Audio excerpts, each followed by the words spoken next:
ইরানে টানা ষষ্ঠবারের মতো বড় ধরনের সামরিক হামলা চালিয়েছে যুক্তরাষ্ট্র। দেশটির দক্ষিণাঞ্চলের বন্দর নগরী বন্দর আব্বাসে চালানো এ হামলায় বিদ্যুৎ অবকাঠামো, রেল স্টেশন সহ একাধিক বেসামরিক স্থাপনা ক্ষতিগ্রস্ত হয়েছে বলে দাবি করেছে স্থানীয় কর্তৃপক্ষ। ইরানি কর্মকর্তারা জানান, হামলার ফলে শহরের বিভিন্ন গুরুত্বপূর্ণ স্থাপনা ক্ষতিগ্রস্ত হয়েছে, তবে হতাহত বা ক্ষয়ক্ষতির পূর্ণাঙ্গ তথ্য তাৎক্ষণিকভাবে প্রকাশ করা হয়নি। এদিকে ইরানের সেনাবাহিনী দাবি করেছে তারা বাহরাইনে অবস্থিত একটি মার্কিন সামরিক ঘাঁটির বিমান লক্ষ্য করে পাল্টা হামলা চালিয়েছে।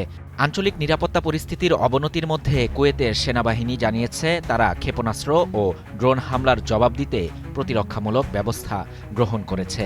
অন্যদিকে ইরানের সামরিক বাহিনীর এক মুখপাত্র হুঁশিয়ারি দিয়ে বলেছেন, যুদ্ধ শুরুর আগে যেমন পরিস্থিতি ছিল, হরমুজ প্রণালী আর কখনো সেই অবস্থায় ফিরবে না। এদিকে যুক্তরাষ্ট্রের সেন্ট্রাল কমান্ড সেন্টকম জানিয়েছে, ইরানের ওপর আরোপিত অবরোধ কার্যকর করতে ওমান উপসাগরে একটি জাহাজে অভিযান চালিয়ে সেখানে সেনা মোতায়েন করা হয়েছে। পরিস্থিতি ঘিরে মধ্যপ্রাচ্যে উত্তেজনা আরও বেড়েছে। শাহরিয়ার শাফাত, বাংলা নিউজ 24।